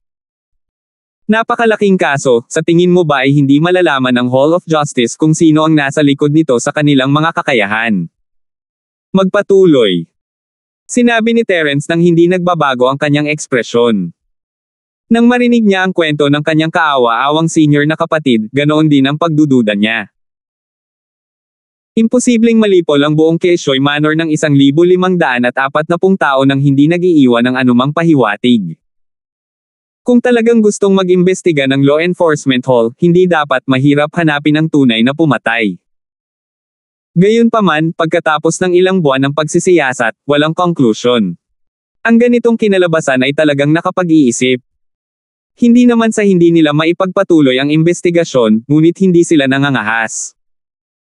Ang pinakamalaking utak ay ang pinakamataas na boss ng konseho ng mga elder ng 3 pabilyon. Kumuyam ang ngipin ni Chengmin at tumingin kay Terence, Boss Terence, nagtataka ka rin kung bakit ako gumagamit ng pekeng pangalan, di ba? Napakasimple ng dahilan, dahil ang pinakamalaking mastermind ay pinangalan ng Lee. Kailangan kong gamitin ang pekeng pangalan na ito para patuloy na ipaalala sa sarili ko na dala ko ang awayan ng dugo ng 1,540 katao. Sa wakas ay naunawaan ni Terence. Kung iyon ang kaso, ang card ng pagkakakilanlan ni Chengmin ay malalantad, at siya ay mamamatay ng walang libingan. Ang malaking boss ng Elder Council na may apelyidong Lee ay hinding-hindi papayag na makatakas si Chengmin sa net. Sa madaling salita, kung totoo ang lahat ng ito, ang pag-abot ni Chengmin ng tag ay nangangahulugan na inilalagay niya ang kanyang buhay sa mga kamay ni Terence. Kung mayroon siyang ibang iniisip, maaaring patayin siya ni Terence anumang oras, kahit na protektahan siya ni Gavin at ng iba pa. Sige, naniniwala ako sa'yo. Sa wakas ay tumango si Terence. Medyo sobra na kung wala siyang gagawin pagkatapos ng mga salita ni Chengmin, maliban na lang kung hindi niya gusto si Chengmin bilang isang especially iya sa simula pa lang. Gayunpaman, ang katotohanan ay kailangan niya si Chengmin upang maging kanyang especially iya, at si Chengmin ay nagpakita rin ng sapat na katapatan. Ngayon na ang mga bagay ay umunlad sa puntong ito, silang dalawa ay natural na nagtama. Hindi napigilan ni Chengmin na matuwa, ngunit bago niya maramdaman ang kagalakan ng pagligtas sa isang sakuna, ibinalik ni Terence sa kanya ang identity card, nanginginig ang kanyang puso. Boss Terence, ano ang kahulugan nito? Ngumiti si Terence, walang pakialam. Dahil naniwala na ako na tapat ka sa pagsali sa akin, hindi ko na kailangan ang masalimuot na materyal na ito. Kung tutusin, kung determinado kang ipagkanulo ako sa hinaharap, walang saysay na hawakan ko ang identity card na ito. Ito ang katotohanan. Bagamat ang identity card na ito ay isang nakamamatay na banta kay Chengmin, kung talagang gusto niyang makahanap ng paraan, posible pa ring alisin ang paghihigpit ng identity card na ito. Ngunit gayunpaman, ang pagkilos ni Terence ay nagpapasalamat pa rin kay Chengmin at mabilis na nagpahayag ng kanyang katapatan, salamat sa tiwala ni Boss Terence. Ako, si Chengmin, ay sumusumpa sa langit na anuman ang mangyari sa hinaharap, hindi ako magkakaroon ng anumang disloyal na pag-iisip. Kung sisirain ko ang aking sumpa, naway sirain ako ng langit at lupa. Hehe. Hindi ako naniniwala sa mga panunumpa, naniniwala lang ako sa sarili kong lakas. Sasabihin ko muna ang mga pangit, kung may disloyal thoughts ka in the future, I'll take your life as easy as turn over my hand. At that time, walang makakapagligtas sa'yo, naiintindihan mo ba? Habang nagsasalita siya, ang aura ni Terence bilang isang peak-level early foundation stage practitioner ay pinakawalan, na naging dahilan upang manginig ang buong kuweba. Naiintindihan ko. Mabilis na lumuhad si Chengmin sa lupa. Sige, bumangon ka na. Bahagyang tumango si Terence. Oo. Mabilis na bumangon si Chengmin. Siya ay nasugatan, ngunit si Terence ay hindi gumamit ng anumang martial arts nang matamaan siya, kaya nagawa pa rin niyang tumayo. Nagmuni-muni muna si Terence bago nag-order, pagbalik mo, iulat mo kay Gavin na nasa early foundation establishment stage na ako ngayon. Naiintindihan mo ba ang ibig kong sabihin? Napakurap si Chengmin habang mabilis niyang naiintindihan ang gustong sabihin ni Terence. Tumango siya, naiintindihan ko. Kung babalik siya at iulat kay Gavin na si Terence ay Sky Class full face pa rin, malantad siya sa ranking competition, bagamat ito ang pinakamahusay na paraan upang itago ang kanyang lakas sa maikling panahon. Mas mabuting ihayag muna ang lakas ni Terence kay Gavin sa ganitong paraan, hindi niya ihahayag ang trump card ni Terence, at makukuha niya ang tiwala ng mga tao. Sa ganitong paraan, makakatagal siya bilang isang especially iya. Kung gayon, Boss Terence, aalis muna ako. Sabi ni Chengmin habang nakatingin kay Terence. Kanina pa siya nasa kuweba, at magiging kaina-hinala kung magtatagal siya rito. Sandali lang. Bigla siyang pinigilan ni Terence at pinasa sa kanya ang isang piraso ng espiritual na jade. Di ba sabi mo gusto mo itong ipagpalit sa espiritu jade? Tutal ito naman ang dahilan kung bakit ka pumasok. Kung bumalik ka na walang dala, tiyak na tatanungin ka ni Gavin at ng iba pa, di ba? Ito. Hindi napigilan ni Chengmin na medyo matigilan. Matagal siyang nag-alinlangan bago siya mautal, Boss Terence, may sasabihin ako sa iyo. Kailangan mong maging handa sa pag-iisip. Kailangan mong kumapit. Alam ni Terence ang kanyang sasabihin sa isang tingin sa kanyang mukha. Hindi niya napigil ang tumawa, sige, kung may sasabihin ka, sabihin mo lang. Kung gayon, hindi ba maraming tao ang pumunta sa iyo upang ipagpalit ang espiritual na jade? Actually, si Gavin ang nagbigay sa amin ng isang tambak ng walang kwentang jade at humiling sa amin na gamitin ang walang kwentang jade para lokohin ka sa iyong magaling na jade. Sa madaling salita, gumamit ka ng higit sa 10 magagandang jade para ipagpalit sa isang tambak ng walang kwentang jade. Nalinlang ka daw ng isang Gavin. Sa totoo lang, lagi na siyang naguguluhan tungkol sa bagay na ito. Sa ganang kanya, sa katalinuhan ni Terence, walang paraan na hindi niya matukoy ang pagkakaiba sa pagitan ng mabuting jade at walang kwentang jade, na paulit-ulit na niloloko ng mga taong ito na may parehong dahilan. Kahit na sinadya niyang ihayag ang ilang mga kapintasan noon, hindi nag-react si Terence. Alam ko, tumawa si Terence, alam kong scam ito sa simula pa lang.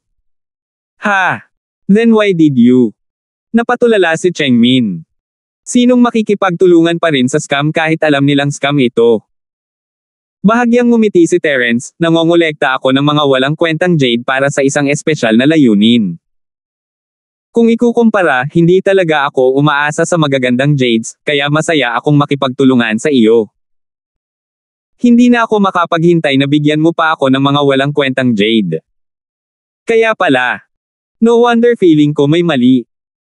Sa wakas ay naunawaan na ni Chengmin at nakahinga ng maluwag. Alam ko na sa katalinuhan ni Boss Terence, paanong hindi niya makikita ang gayong simpleng panluloko. Pagkatapos ay hikayatin ko si Gavin na ipagpalit si Jade sa iyo ng mas madalas sa hinaharap. Salamat po at sinamahan ninyo ako, ingat lagi mga master.